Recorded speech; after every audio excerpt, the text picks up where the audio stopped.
Welcome to Conversations with Crystal. I'm your hostess, Crystal. Thank you for joining me, and thank you for continuing to support this podcast. This evening, I have a wonderful guest for you. They call her Big Mama, and she has the voice of an angel that has the key to the liquor cabinet. Her name is Fran Liddle. Hi, Fran. How are you today? Hi, Crystal. I'm great. Thank you so much for inviting me on your podcast. I'm really, really grateful to be here. Oh, thank you. Look, the pleasure's all mine, honestly. I've been an admirer of yours for some time. I met you many years ago at one of the jams, and I thought, my goodness, listen to this lady. She has some lungs on her. Oh, yeah. Big chest, big lungs. And I thought, and we had a little conversation. I think at that time you were about to head off to America. So that was quite some time ago. And yeah, that was pre-COVID. So it feels like two different worlds. Absolutely. The pre-COVID world and the post-COVID world. And I remember meeting you because you're extremely spiritual and lovely, and you came up to talk to me. And I remember meeting you then and just having that really wonderful connection, which was lovely.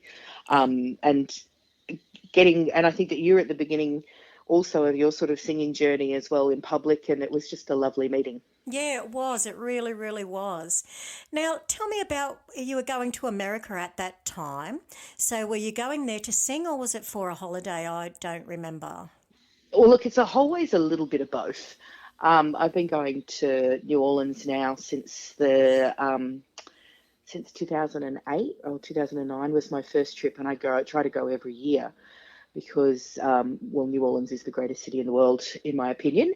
Yes. And it's given me awesome opportunities to meet amazing musicians. Now, I don't work while I'm over there because I'm touristing and visiting with family, but I do get to, collaborate and sing with people. And, and I've met so many amazing musicians while I've got to travel through there and travel through the Delta, Mississippi, up to Memphis, and I've met some amazing bands and amazing musicians that I've connected with over the years, who I still keep connections with and that I do get to travel with. So my next trip to America, which is coming up next year, is hopefully one where I will actually be touring. Oh, wow. So I've made lots of connections with great venues and great musicians that opportunity is coming to fruition, I hope. Oh, congratulations it's just getting the visa on that. first.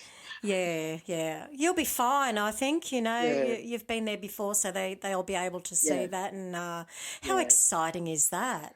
It's really exciting. I feel like I might be coming out a little too late, but better late than never, I think. I don't know about that. I think there's always room to expand and to do new journeys, So I don't think you're coming at it. I don't think you're coming at it too late at all. No. Oh, that's lovely. Probably not quick enough. Is what I would say. Yeah. It's for me. I like things to happen at a fairly rapid, consistent pace, and I don't like waiting around. Yeah. So, trying to navigate the visa process for America is a lot of waiting around. So yes, I've heard that. There's a bit of that. So it's and I don't want to be prepared, and I don't want to be going there without having my visas right. No, without everything being like top notch. I agree. Top notch. Yeah, that's good. So, Fran, what are you doing at the moment? I have two projects at the moment. So I was for the last 6 years. I had a band called Big Mama and the Hanged Men. Yes. But I wanted to diversify that a little bit more. And I had invited Ali Penny to be one of our regular players. So we had to change our name because Ali Penny is not a hanged man. No. So we have this within my family. I'm one of many sisters and a brother, and nieces and nephews. We have, anytime we hear something interesting that could be a band name, we have a list. Cool. So I asked the family for the list. And now we've changed our name to Big Mama and the Charm Offensive. Yeah, that's right. I love that name. Name. I always say it's because they're all very charming and I'm quite offensive. You are not. But I can be. I can be. Um, so that's our original stands. We're writing Big Mama and the Hanged Men, are an awesome band and they're awesome players, with Serge Caniglione on bass, Ed Rodriguez on drums, and George Regatos on guitar. Mm-hmm. But we were much more of a blues cover band. And with the Charm Offensive, we've moved more into the original space. So we're writing a lot more music and I'm writing a lot more. And I think that my writing's getting a little bit more sophisticated, and I'm able to write better. I don't sound like the sixth grade lovelorn poet that I used to sound like. Do you know those songs that you see, those poems in sixth class? Why did he leave me? But yeah, I think that it's getting a lot more sophisticated now, and I'm proud of the work that I'm putting into songwriting, a whole lot more. So that gives me a great opportunity with this band, is to have a more original band, and with Ali Penny joining us on piano, and young bass player Aidan Glover is joining us on bass. Awesome. And he also brings vocals. Ali brings vocals, so we can be a more harmonies based songs for my originals. And I find that I write my originals, whilst they're still blues, they're a lot heavier than normal blues. There's definitely a lot of my Western suburbs rock upbringing in my songwriting. Okay. And so they sort of lean towards blues versus Black Sabbath. Right. Very interesting. So, so that helped me with that. My other bands that I have, that we had a gig this week that was amazing, is I actually have an all-female Cold Chisel tribute band. How cool is that? I've seen It that. is the best. I love it. And of course, you've got the gorgeous Christina Crofts on guitar. And she plays these solos. We had a gig together we played on Saturday at the Pyrmont Bridge Hotel, and there was this massive crowd. It was just the best time. And I said on the microphone, and it's the only time I've ever had to do this, is when you've got a female guitarist, is you have to tell your guitarist to turn up. Because I had to tell Christina to turn up. Oh, really?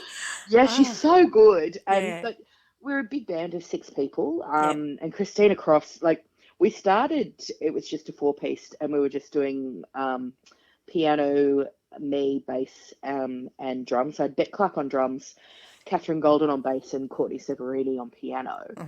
Just phenomenal musicians that they are. But we couldn't really find that missing piece of guitar. Yeah. And then all of a sudden I just had this epiphany, and I went, Christina Crofts. Yeah. What? And so I messaged her, and I didn't think, in my head, I'm like, oh, she's not going to say yes. It's Christina Crofts. She's not going to say yes. And she said yes. And I'm like, yeah. She's awesome. One of the best. Oh, I just absolutely She's adore so great. Christina. Yeah. And she's a beautiful person. Yeah. I mean, and the all-female dynamic is also wonderful. And then we added my cousin Samantha Wong on saxophone. Wow. Yeah. So we've got this amazing group, because I've always got a cousin around anyway. But my cousin and I, when I say my cousin, she's married to my cousin. But she's your cousin. So she's my cousin. Yes. But then when they're together, I go, this is my cousin Patrick and my cousin Samantha. They're not related. It's weird. But she's my cousin and a great love of mine as well. And with Courtney doing all of our musical arrangements, she's a phenomenal piano player and singer. And Catherine Golden with her perfect pitch, who can call out any note. And I said this to Beck the other day, is that Beck Clark is the perfect drummer for us in this band. She just keeps it driving, and she's such a great drummer and such a great person. And we notice, it's just a really lovely thing to be around. And so is my other band. I only surround myself with really, really good people. Yeah. I think you have to, where everybody's on the same page and there's no ego. Yep. You know, exactly. You absolutely have to, because otherwise it's just going to fall apart. You're exactly right. And I've gone to the days, I think, when you're in your 20s, you'll forgive bad behaviour for somebody that's talented. But I think that as you age, as I've aged definitely, that I would rather somebody maybe less talented who is a good person that fits in the mix. And I always think that, and it's the same thing that I think a good team is better than a superstar individual. Yeah, right. You're right. I think so So too. having a good team and a good mix is better than any superstar individual. And it just, we all play our part and we all get an opportunity to shine. Good. So, let's give our opportunities to the music and Yep. make the music shine. And, we all bring something to the table, which is lovely. And it's both bands. So No, that's always I been really love that beautiful. attitude. I really love that attitude that it's, for the music and not just for an individual. Yeah, and we're definitely both the bands that I have, whilst they're both completely different, both have that sort of mantra. And I have the very much, look, the just absolute pleasure of having Ed Rodriguez as my drummer in the Charm Offensive. And he's not just one of the best drummers I know, he's one of the best musicians I know. Oh, that's good. He's Yeah. just phenomenal. And my longtime collaborator and very close friend, George Regatos on guitar, Yes. who is George. I heard an interview once by Susan Tedeschi, and she was talking about when she met Derek Trucks and what it felt like for her, and that's what it felt like musically when I met George. Yep. It was, she said, I finally found a guitarist that could match my voice. Right. And Yep. that's exactly how I feel when I play with George. Like I finally get to play with a guitarist who matches his playing, and the passion in his playing matches the passion and pain in my voice as well, which I really like. Oh, George is one of the most outstanding guitarists I think I've Yeah. ever heard, And bass honestly. players. Ridiculous bass player he is. Yeah, yeah. Oh my goodness, he can play anything. And I love George and I have always had the same mantra as we have our biggest joy is getting people to play with us, and particularly younger players to come and play with us and be sort of like the university that they get to come up through live performances. And George Yep. is one of those amazing guitarists. He loves to play rhythm guitar. He loves to be that backbone for somebody else to shine, and you don't find that very often. It's so rare. Absolutely. And he's just such a gentleman with it. Like we did a festival gig down in Maria, and there's this young guitarist called Ewan Lund who is just ridiculous, and he will Yeah. be famous. Yes. He sat in with us, and George has just let me go, give all the solos to you, and I'm happy just to sit here and play rhythm. And I'm like, what a phenomenal human being. He's just the most humble fella, isn't he? Isn't he? He's just, and he runs that wonderful jam down at Miss Seeley's on a Thursday. That's right, It's yes. just lovely. He's just a beautiful community that he's created. Yes. And that we all get to be a part of. Yeah. Now, with your first band, you said you're doing blues covers. I never actually thought, and I don't know why this is, it's so funny, that we all do the blues, right? But Yeah. I've never considered doing the blues as doing covers. Isn't that interesting? Yeah, and I think a lot of people, because I think the way that we all do blues songs, we all interpret them really differently. And there's only so many blues chords you can play in a blues. 1, 4, 5. Yeah, there's only so much. So we all do it. We all add our different things. So, I mean, and we're not tribute acts. Like my Cold Chisel tribute act, we play Cold Chisel as Cold Chisel played their songs. Yeah, right. Except we're women, and so it sounds different. But with the blues, we listen to it and we interpret it, I suppose. So we do play covers, but I don't think many people think of it as covers. And I suppose that was just a way to refer to the music that we were doing, is that it's not mine. Yeah. There are quite a few songs I wish I wrote. Oh, definitely. There's so much. Blues I'd rather is just, go blind. Yeah, it's so underrated, I believe, and I think, we love the blues. What can you say? I think it outranks everything, really. And it's the source of everything. It's the source of... Absolutely. Well, it's the base of rock and roll. It's the base of rock and roll. It's the base of jazz. It's the base of all sorts of music. So it gives me such joy to play that, but to also honour the people that played it before us. So I think when we interpret it and we pay homage to the people that wrote that music, and the music is...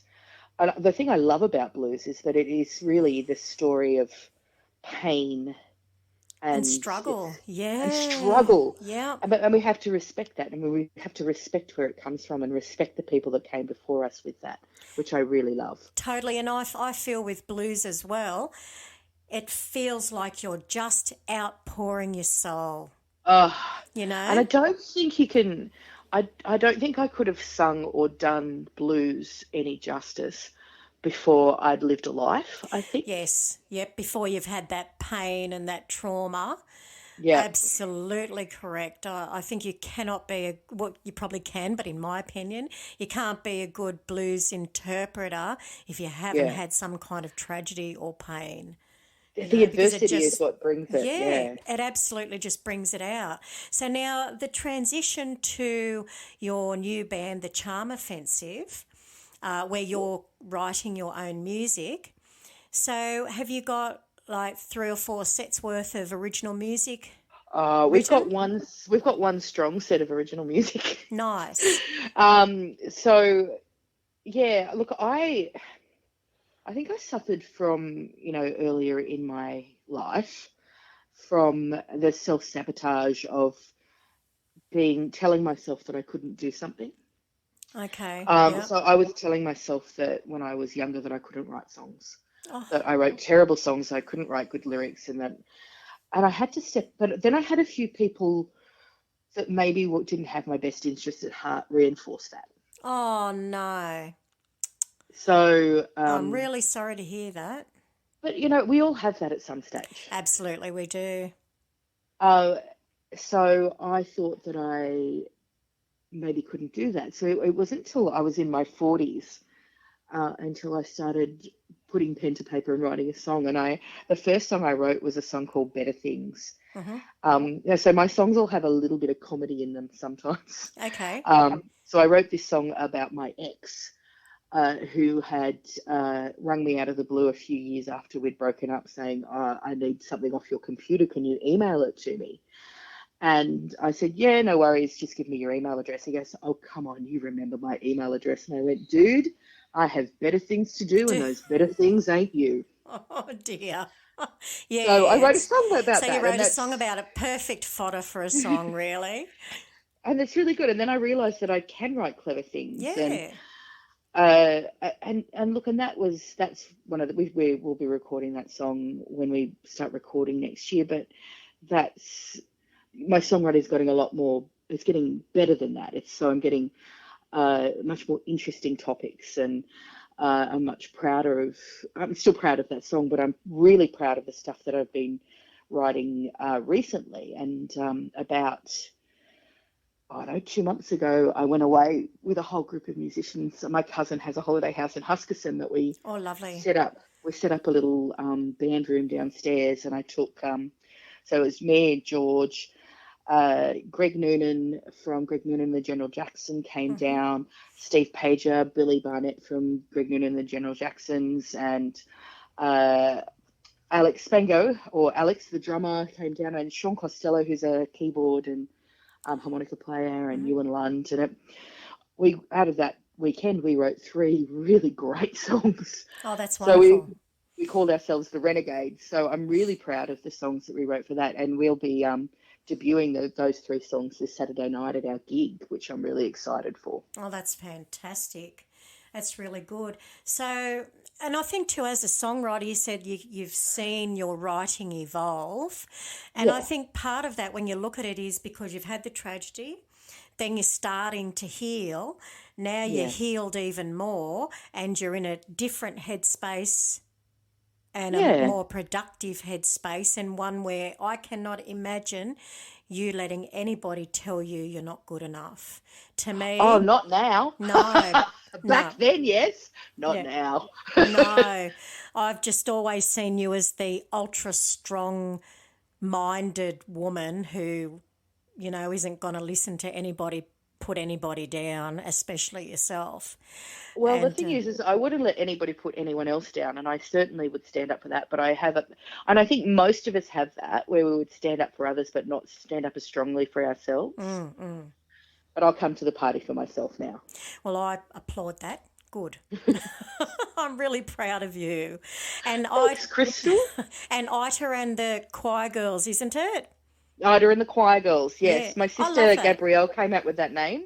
I love it. Um, the reason that band came about is because the Chisel Barnes show were advertising for a singer, and I am born and bred in the western suburbs of Sydney. Yep. So I grew up in the 70s and 80s in the western suburbs.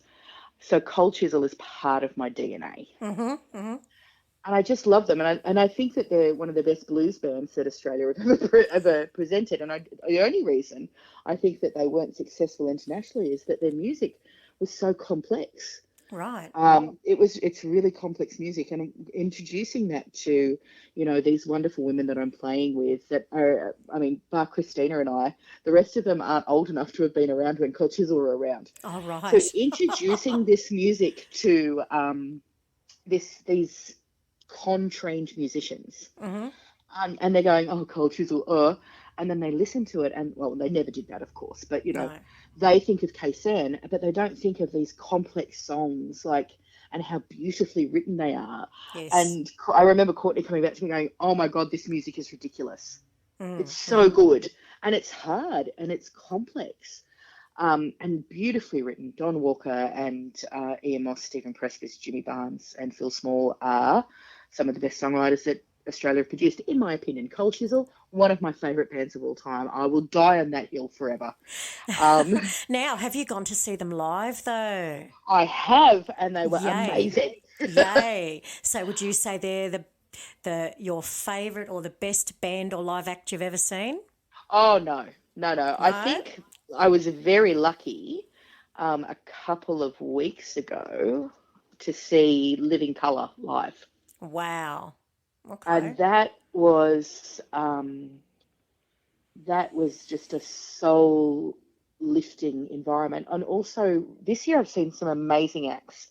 I've seen the Wooten Brothers. I got to see them, and because my partner Stephen is good friends with the Wooten Brothers, so we got to go. That was an amazing thing. And also they had Frank Sultana opening for them. Nice. And he was epic. Yep.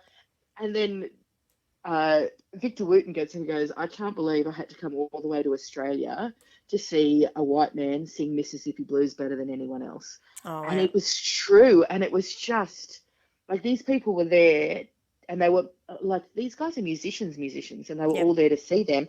But they just got into Frank as well. He was phenomenal. Yeah, yeah. But I reckon some of the best concerts I've ever seen, certainly Living Colour was definitely one of them. Tedeschi Trucks. Oh, I yes. saw them before they were super duper famous. I got to see them up close and personal at the Enmore. Nice. That was phenomenal. The Zach Brown band at Bluesfest, and also seeing the Doobie Brothers at Bluesfest. Oh, cool. Doobie Brothers. Wow. Oh, amazing. And I saw the Doobie Brothers when they came out in the 90s, when it was just the faux Doobie Brothers. It wasn't the real ones. Yeah. And that wasn't the best concert, but then seeing them there, Nikki Hill, another enormous performer that I've seen that I just really connected with for their concerts. But also, I really love the live shows of the Sydney blues scene as well. Yes.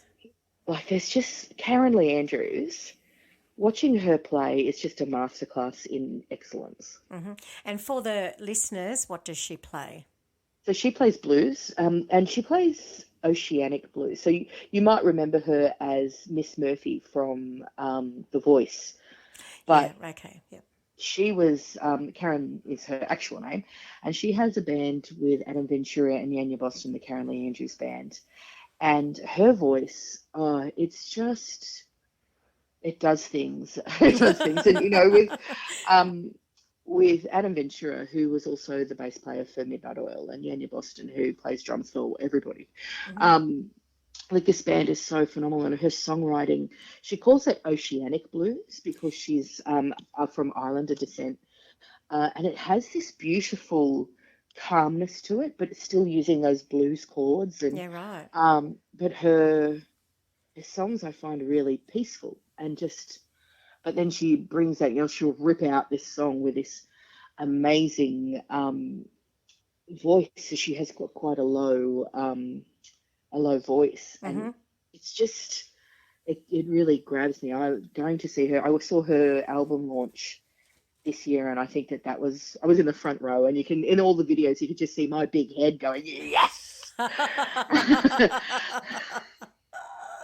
And I think that's probably one of my favourite concerts in a really long time because it's music I connect with, Yeah, right. played by somebody I adore. Right.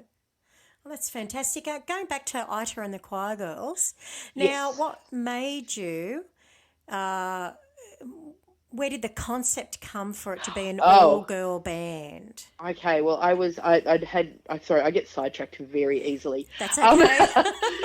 I I have notes. That is fantastic. Thank goodness for you. I applied.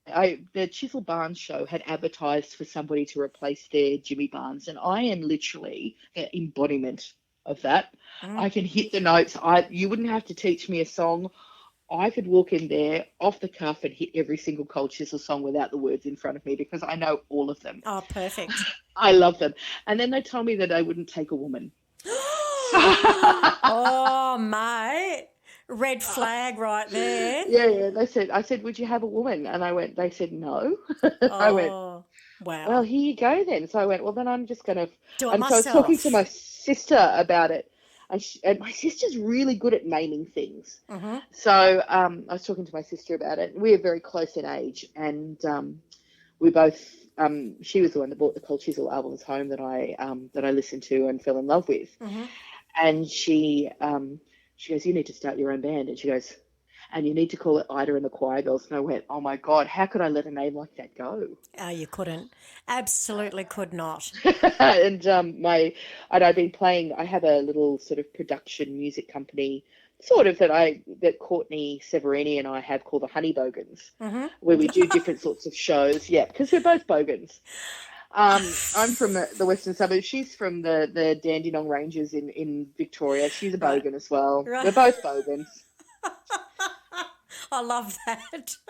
And so all of our shows are the Honey Bogans present. So it's the Honey Bogans present Ida and the Choir Girls Yep. for the concept. And then the first gig that we did, what we found and what was really awesome is that all of the, music for Australians, for Australian women in the 70s and 80s was quite gate-kept by men, particularly that sort of music. So our room was really full of women who loved Chisel, but, you could never be at the front row of that. And we just found that once we started, that they were all singing it. So then we turned it into a sing-along concept. Mm-hmm. And it's just gone from strength to strength from there. We were really supported by another awesome woman, Carolyn Buckingham from Butcher's Brew. Mm-hmm. Mm-hmm. She really supported us. She got us off the ground. She gave us the space. And our shows sold out. From the very first show we've done, they've also always sold out. Perfect. Because people just want to be a part of that nostalgia Mm-hmm. and be in a really safe environment to listen to this music where you don't think you're going to get hit or hit on. Yes. And you just can sit there and really enjoy it. And from the gig we did last Saturday night, I started putting the words up on a big screen so people could sing along with the words there. I'm Great not so great idea. at moving it along, but it just really, the concept is really good. And we're not just going to do it for Cold Chisel because my other favourite band was Queen. So we're going to do one for Queen called Fat Bottom Girls. That'll be awesome. I cannot wait for that. That was going to be another good one. And because I've got ADHD, so I have lots of ideas. Yep. And the other one that I was thinking of for that one is a show called We're Number Twos, because I was listening to the Choir Boys, and I can't stand the song Run to Paradise. Hate it. Okay. But their second most famous song I absolutely love, called We're Never Gonna Die. Never Gonna Die. Yep. It's such a great song. And I went, what if we did a show where we did the second best songs of everybody? And, you think of the second best song of Cold Chisel is Flame Trees. Yep. The second best song of Toto is Rosanna. These songs are phenomenal. They are, The yes. second best song from Queen is Somebody to Love, the second Yep. most famous song. So all of these phenomenal songs. So all of these different concepts. We've got a Dolly Parton show that we're working up as well, as part of the Honey fantastic. Bogan production, because I don't like having spare time, it turns out. No, neither do I, apparently. Allegedly. Allegedly. I really love that. I know for a fact that you're going to be extremely successful with that. with all of those concepts because you have the drive, you've got the ability, you've got the lungs, And just good sense of humour helps. And it does. It does. It kind of leads me into the next question I have for you, which is how have you found it coming into the music world as a female, and now that you've had some time has lapsed, how are you finding being received as a female now, doing more shows, being more successful as a female artist? That's a really good question. And also, I started pretty late because I only really started singing in my 20s because before that I wanted to be an Australian netballer. Oh. But I was neither good enough and I injured myself when I was 22. I broke my leg. Oh, yeah. So I've always been part of a musical family, but coming into doing gigs when I started singing more so in public in my 30s, there's been a lot of things that I've noticed that have gone against me. Being a plus size woman has made me work hard, but some things work in my favor as well, is that I'm very tall. I'm not very tall. I'm not ridiculously tall, but I am tall, and I'm tall and I'm broad and I've got a deep speaking voice, and thanks to my sisters, I'm really quick-witted. So that's been pretty helpful. Yeah. So I've always stood by my moral compass in situations, and that has helped me as well. So I have missed out on opportunities, absolutely, because I won't allow people to use me or use anybody that I'm around or anybody that I'm playing with. Excellent. And I have seen that particularly to women who sit higher, well, not higher, but who are more conventionally attractive, that can work against you. Yep.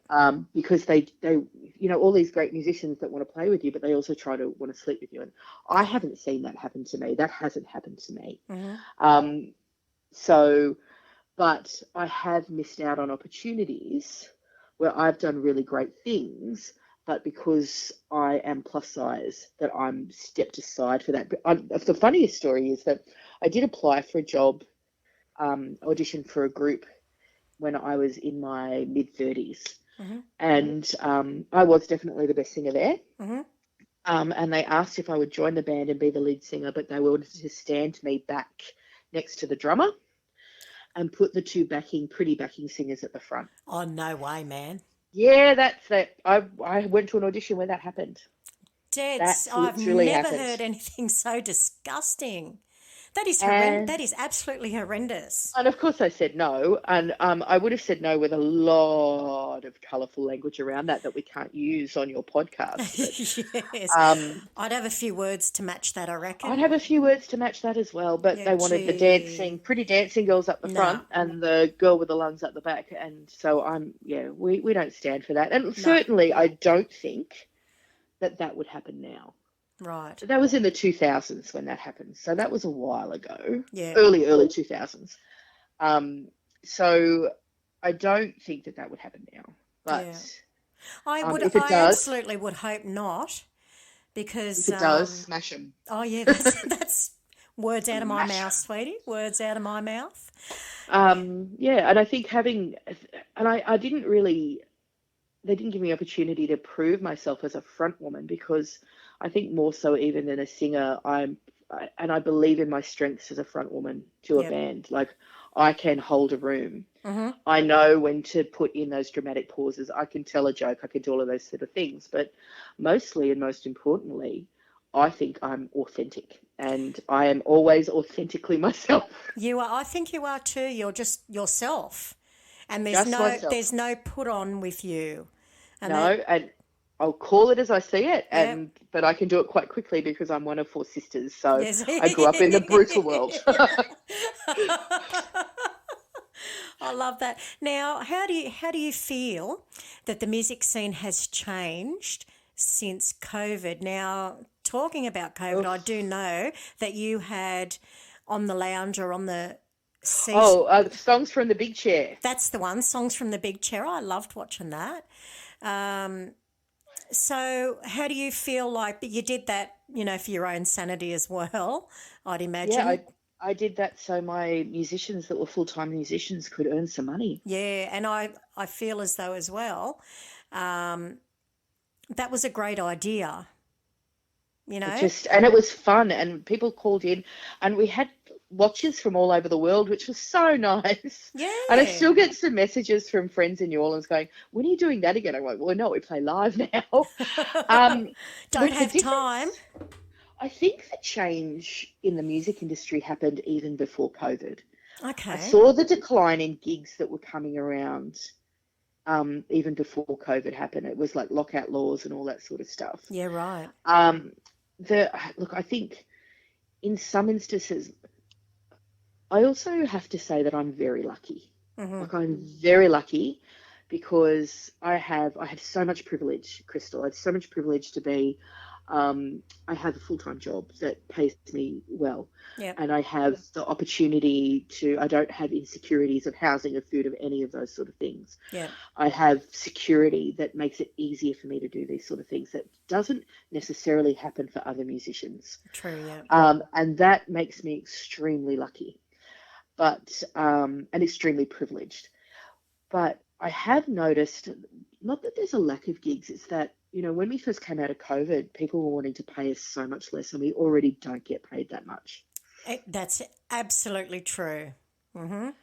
Um, we've moved on to a level with, I mean, because I have a tribute band, so tribute bands get paid a Get little paid bit more, better. yes, they do, yeah. But also with Big Mama and the Charm Offensive, I've worked really hard for the last 7 years, so we're now in a bracket where we get paid when we do gigs. I'm now only accepting gigs that pay us at the base of the Musicians Association would say, which is $200 to $250 a gig.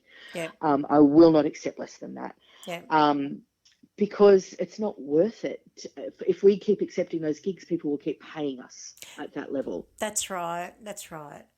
And I know that they say that somebody will come along and take it, and they will, but they shouldn't. They do, and I think that for maybe a band starting out or Yeah, a solo or whatever starting out, they go, "Oh, that's pretty good money." Well, mate, no, it ain't yeah. for a Well, it's start. not. And also, they're not going to give you the sort of polished shows that we're going to give you. Mind you, No. the verbal diarrhea that I pop out of my mouth, I don't know how I could possibly call that a polished show, but But you're engaging, and that's what yeah. people want. They want to be Like engaged with. my Yeah. musicians are some of the best in Sydney. The people that I play with are some of the best that Sydney has to offer. And I get to sit out the front of them and scream into a microphone like I'm Yeah. the luckiest How person lucky. alive. Oh, you know what? I think that too, Fran. We had a gig on Saturday as well, and I was just like looking out at all these people dancing and singing, and Oh, I'm just started glowing, thinking, you do. this is, why would you want to be anywhere else, and how Yeah. lucky am I? How You lucky am know? I? Well, I mean, and you bring, but also, like, you've worked really hard. Like, I Yeah. remember um, you starting out at the jams, always an amazing singer, but from where you were then to where you are now, like, it becomes like night and day. Your voice is just phenomenal, Oh, but it thank always you. was. Thank But, you. you move on with your professional ability, your way to read the music, the way to you read your musicians, that all moves on. So no wonder they were dancing. Yeah, well, thank you very much. That's a high compliment coming from you. Really, it's Look, lovely. I'm Lovely. here for the women of Sydney. Yeah, you know what, and so am I. Let's, Yeah. raise all us Will. female And I musicians find up. that the blues women do, you know? Yeah. I find that women in blues, I've never felt anything other than support from other Yes. women in our Yep. genre. Yep. Never once, other than, and every time, like I've always felt supported by, like I've got great mentors in Liza Allback. She's an amazing mentor for She me. is. Yeah. And I've got, great friends in Zoe Kay and Michelle Vandermeer, Ali Penny, like these great players that we're all really nice to each other and we all support each other. Yeah. Michelle Vandermeer, when I was a couple of years ago, I was quite sick and I had to cancel a few gigs. Michelle Vandermeer stepped in for me and did my gigs for me. Oh, wow. Yeah. Because George played in her band, so they could Yes. cross her songs, and she would step up. If I had to call her at short notice, I'd just worded her up. Yep. And a couple of times I did. And she stepped in for me and just took it. And what a beautiful person to do that. She's a wonderful person. Yeah, she is. And I just beautiful. find that way. But I think that we all, because it's such a small genre, that we all really support each other in that. I only ever want to see us succeed. And I always felt that with you. Yes. And I always try to project that to be, and because I'm a big unit, I always try to be protective of that as well. So I won't let others step on the beauty that we have. Yeah. Oh, that's great, and continue to do it. And I only wish that, and I'm sure in the other genres there's that kind of support as well. But I hope so. I haven't seen it to the extent of the blues. I would agree, 100%. Genre. Haven't. But anyway, I would love somebody to prove me wrong, but I just have a special place in my heart for blues and blues women. Same. And, And I will protect it. Yes, so will I. Protect it to my death. I will. Now, I know you've got a set of pipes on you, Fran, but do you play any instruments? I'm actually at the moment learning how to play guitar. I'm not good at it. But the beautiful Bonnie I bet you are. You're very... I'm actually really not, because I just, A, I don't practice enough. And B, I get distracted really easily. But the beauty of that is another amazing blues singer in Sydney, Bonnie Kay, is my guitar teacher. And she is the best guitar teacher. She's so gentle. Like I've had other guitar teachers and I haven't been able to pick it up. But with her, she just really explains it to me in a way that I get. Yep. And I've been a bit haphazard and all of that sort of stuff because, I'm easily distracted. But when she's here, she doesn't judge me or any of that sort of stuff. But she really helps me understand. Like I don't struggle with doing the chords, but I do struggle with strumming because I start singing the song and I strum to the lyrics instead of the beat and all sorts of stuff I do wrong. Yeah. But I really enjoy it, and I find it really exciting when I can get something. Will I be able to play guitar on stage? Unlikely. Oh, look, don't ever say never. Because I will never say never. Because I thought that too, and one day I just went, I'm taking my guitar today and I'm just going to do it, because you can only practice so much. The real learning is in front of a crowd, right? Yeah. And half the time they don't know if you're making a mistake, but you know. Oh, yeah, I love that. But they don't know. And I took it and I had the best time because everyone's looking going, oh, my God, that chick's got a guitar. I noticed that with Taya Charney as well. Like when she sings, just her singing, it's amazing. But when she sings and plays guitar at the same time, it's next level. Yeah. Yeah. And she really connects with it all. So I love that. And I see that with Beck Jensen. I see that with a whole heap of people. And when they're singing and playing guitar, that extra connection that they have, it's really beautiful. And it's not, you can know while you're singing, right? And I've heard this said many times before, actually, excuse me, that learn, if you know the song, learn to sing the song first. Then separately, learn the guitar to it. Then it'll come naturally that you can interweave the two. Yeah. It's not always naturally, let me tell you. Sometimes it's a little bit difficult. But, if you record yourself and you play it back, you go, I know what I'm doing wrong. Yeah. Yeah. So, Bonnie, I love the way that Bonnie teaches me. She teaches me to sing, to learn the songs and sing, and she won't let me slack on that, which is really good. She's so good. She's such a good guitar teacher. So that's my foray into guitar playing. And it's interesting because that's another level of, for a long time I didn't think I was good enough at stuff. And we all have that imposter syndrome. Yep.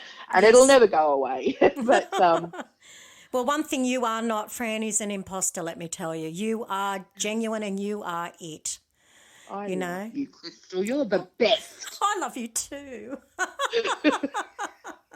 So give your guitar teacher a call out. Bonnie Kay and she's got an all-female jazz band called Bonnie Kay and the Sweet Patooties, and I love them. Love that even Saw them. more. I saw them yesterday. It was interesting because we played at the Piedmont Bridge Hotel with Ida and the Choir Girls on Saturday, and they played on Sunday. So both their headlining bands were all female acts, and I'm not sure that they planned it. It just happened that way. And the fact that that's just happening. Yep. Is amazing. So it really is. You don't see enough all-female bands, in my opinion. You really don't.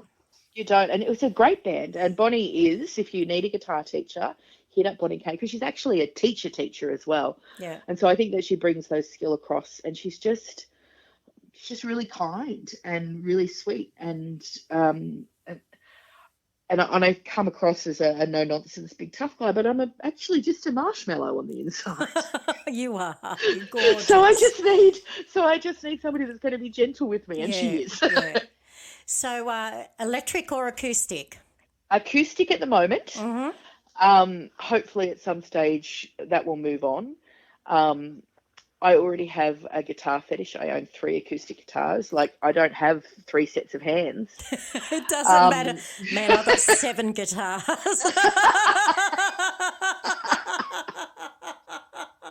One set of hands. Doesn't matter. One for every day of the week, mate. Absolutely. I love it.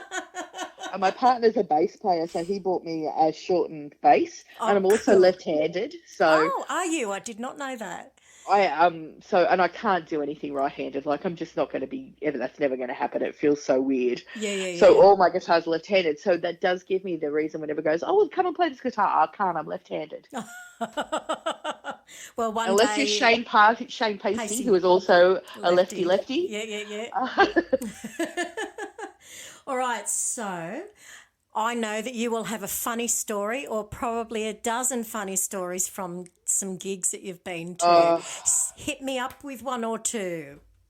There was a time, so we're talking a lot about all-female bands. So on the 8th of March is International Women's Day, right? Mm-hmm. That is also my birthday. Oh.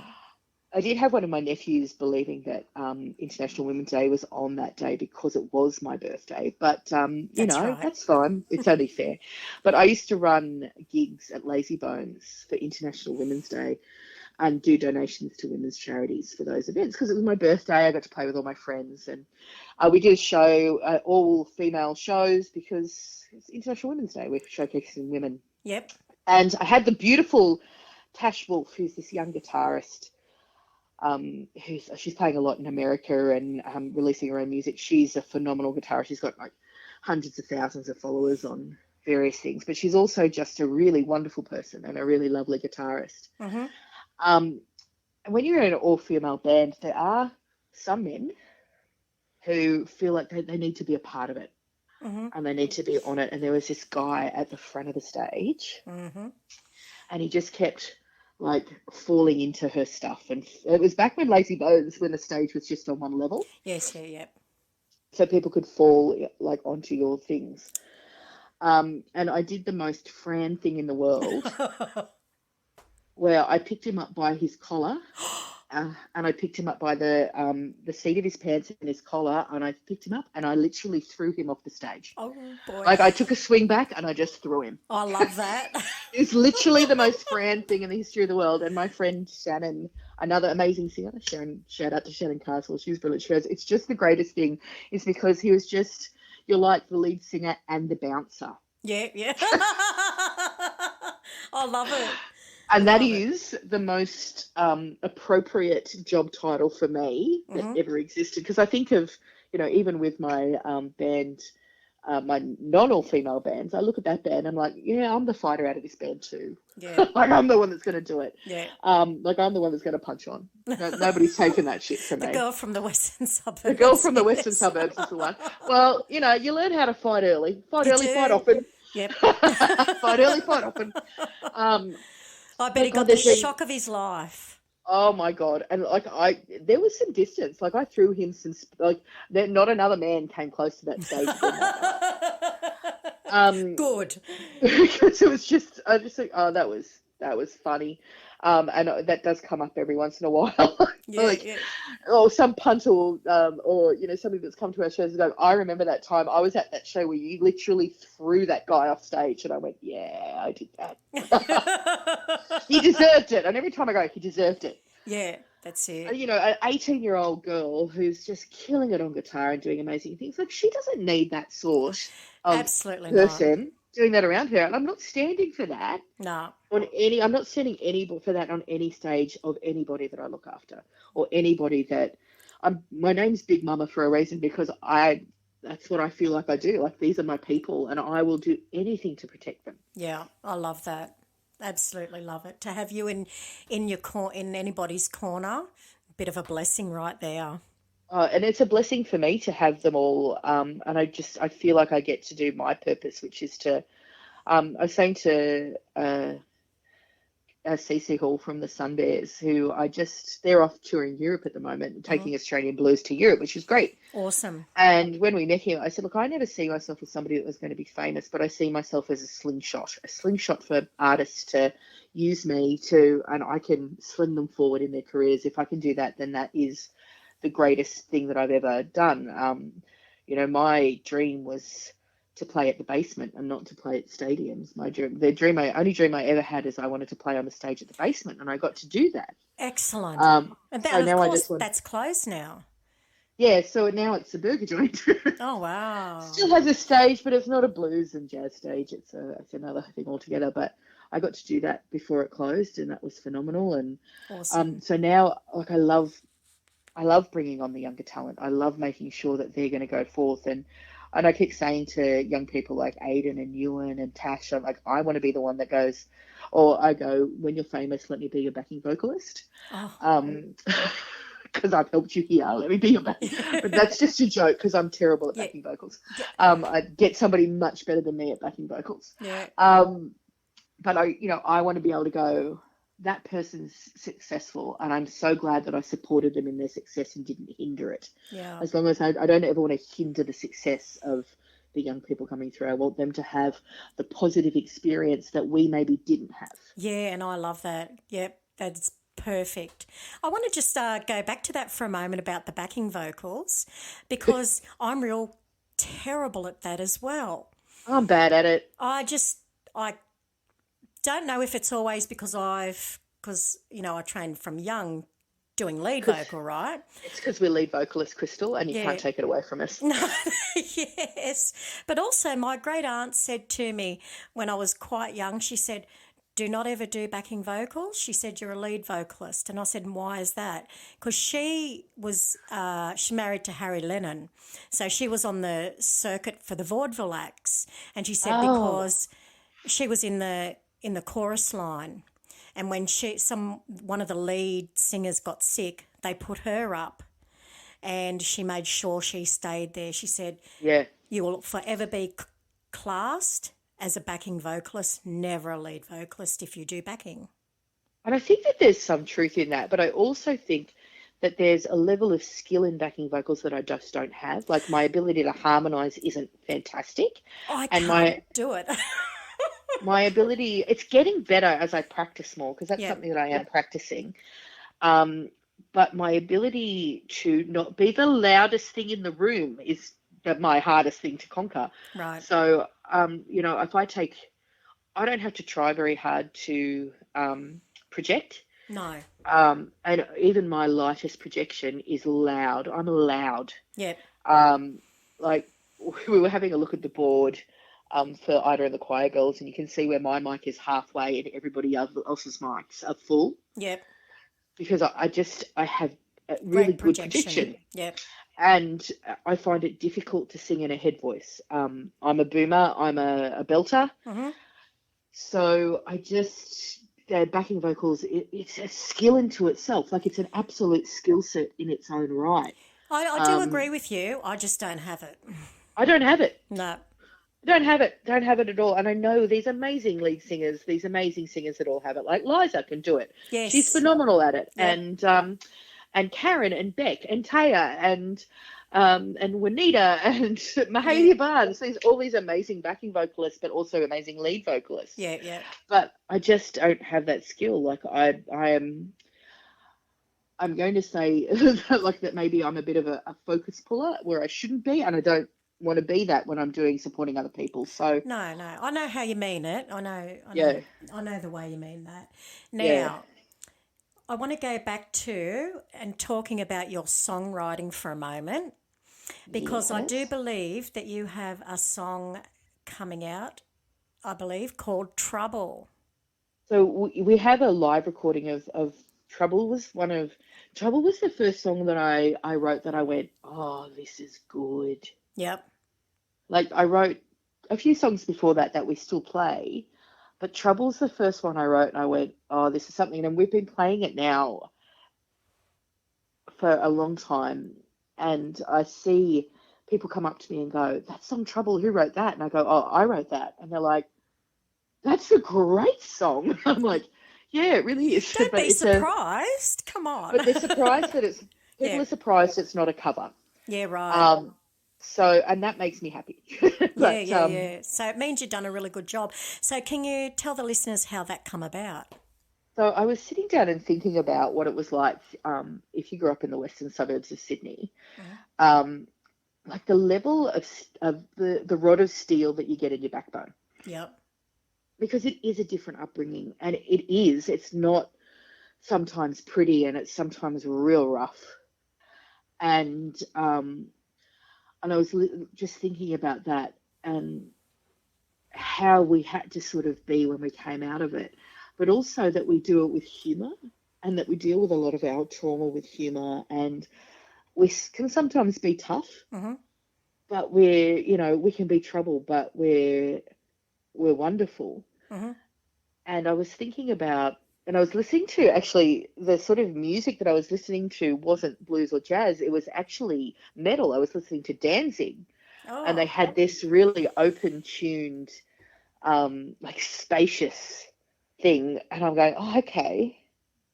And I was listening to that and I came up with the line, trouble is the name they gave me, and I've lived up to it ever since. wow. So that sort of formed into a song around, and of course I have many years of Catholic school education. So whilst I'm an atheist now, You're tough. Yeah. there's a lot of ingrained Catholicism in there. So the images of heaven and hell and all that sort of stuff. So the verses are very much about trouble is the name I gave you, I've lived up to it ever since, but the chorus is, I'm not afraid of the devil or God there in the end, because Lord knows the devil's my best friend. So it's a good song. It's the first song I ever wrote that I went, oh, that's all right.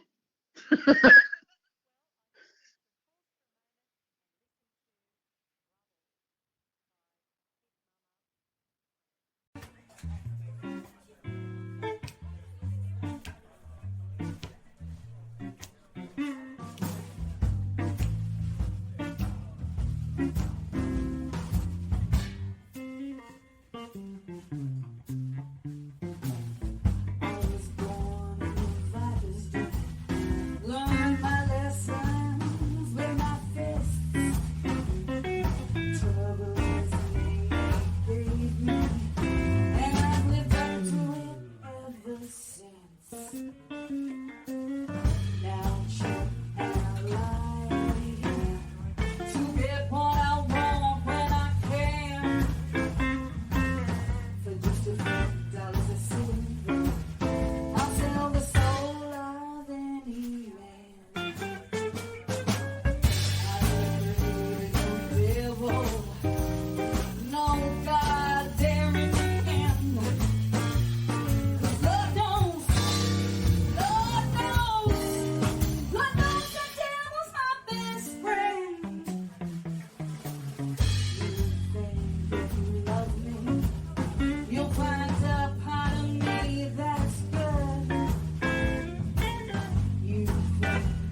ones that devil is me.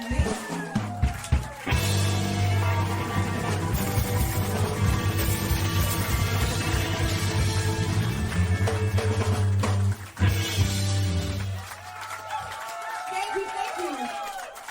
Hey, thanks for doing the biggest clap to our original stuff. That's awesome. You guys are awesome. Thanks for dancing. This space is for you. Purely because get a load of that dress. How magnificent is that dress? It's all right, I'll mug you later. It wouldn't fit me, but I'll try. Well, Fran, I think you have outdone yourself on that. What a great song. Oh, thank you, Crystal. As always, you're just wonderful. Oh, thank you. Now, the last thing I'd like to talk about is that you have a radio spot. Would you like to tell us a little bit about that? Sure. I was very lucky to be asked to do every third Thursday at Eastside FM for their Deep Blues, of which I'm going to get you to come on to my show now. So this is the official invitation, Crystal, for you to come and be a guest on my radio show. Oh, my God. Thank you. That's it. Thank you. And I just wanted to change the concept up a little bit about radio shows, is that a lot of the time when we get people on, we do, like you talk about your music, but what I'm doing now is that I'm getting all of my guests to prepare the playlist. So I like them to prepare like 12 songs that really mean something to them, that we then play and talk about the music that's influenced them, and also I get people to play live in the studio, of which we would like you to do that as well. But no pressure. No pressure at all. No pressure at all. But I do have a couple of rules. Made my hands sweat now. I do have a couple of rules around it, is that it has to be 50% Australian and it has to be 50% gender equitable. Because we spend you'll get that easy. Oh, you can, and absolutely easily, and people don't struggle with that. But when you tell people, get me a set list, they tend to just go Stevie Ray Vaughan, Jimi Hendrix, and they just list all the men, and then they don't think about that there's so many great female performers out there. Like Susan Tedeschi, like you. Like Etta James, like Liza Allback, like Karen Lee Andrews. Like my first radio show was on the 3rd of August, and my set list was all women. And it was 80% Australian women, and it's an excellent list of music, an excellent playlist. That. So I wanted it to be gender diverse because, as you and I both know, most of the radio presenters for blues are men, and so I wanted to make sure that we were really looking at gender diversity, and it's been really successful. I've had Greg Noonan was my first one, and now I've invited Greg, and I are going to be doing the show together because he's one of my besties, and I love him dearly, and we just really chat really easily together. Yep. And he's a great guitarist and singer, and he can help people out with singing songs. So, and I've had Chloe Kay and I've got a show this Thursday for Liza Allback. Oh, that's awesome. So fantastic. I'm not sure whether this will go to air. No, it won't be Liza. Thursday. It's not live. But so Liza certainly was. You're on. Yes. So Liza was. So it's every third Tuesday. Every third Thursday. Thursday, I beg your pardon. Every third Thursday, 8 till 9:30. It's called Deep Blues. But, on the other weeks, there's just these great guys called the Blues Brothers, and they've just been the most generous, supportive environment to learn how to do this. And they send me texts every time I do. Boaz is one of the guys, and he sends me text messages to let me know how well I'm doing. Like, it's just so supportive and lovely. But the concept is going really well, and we're getting quite a few listeners of just listening. And I think if you just get to listen to what I like, I'm not going to learn anything, and neither is anyone else. You know what? That's exactly right. Yep. So I want to listen to what you like. I want you to tell me about these artists and how you find them, and how it's influenced your music. I'm so interested in that, in what people tell me about those sort of situations. I love the playlists of other people. Yeah, right. Just like I love listening to how all the artists I've interviewed so far, how they got their start, what their interest is. Like, Oh, this is an amazing podcast, Crystal. This is bloody thank you brilliant. very much. Thank you very much. It's I love doing it, and I love speaking to people. I'm really good at that. So, it's not a hard stretch at all. Not at all. All right, then. Well, we look forward. And what radio station is that? Oh, that again is for the listeners. Eastside 89.7 FM.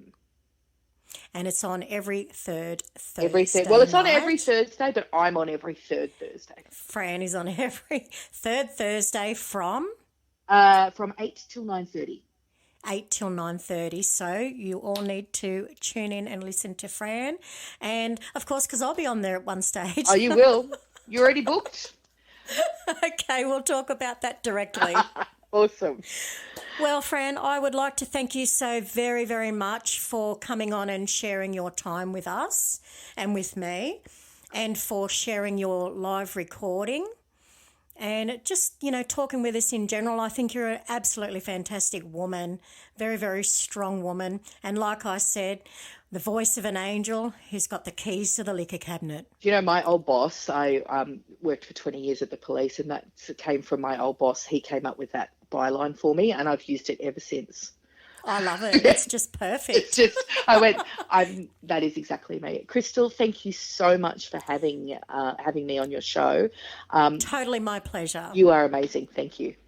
Thank you. Oh, thank you, Fran. Thank you. And with that, we'll say good night. Good night. Good night, Fran. Good night, Crystal. Night. And that was Fran Liddle.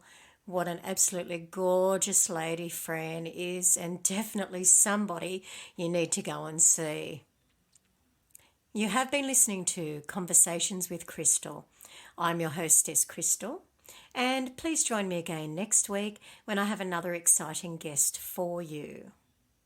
Until then, please stay safe, stay happy, stay cool, stay awesome, and please stay tuned to this channel. Good night.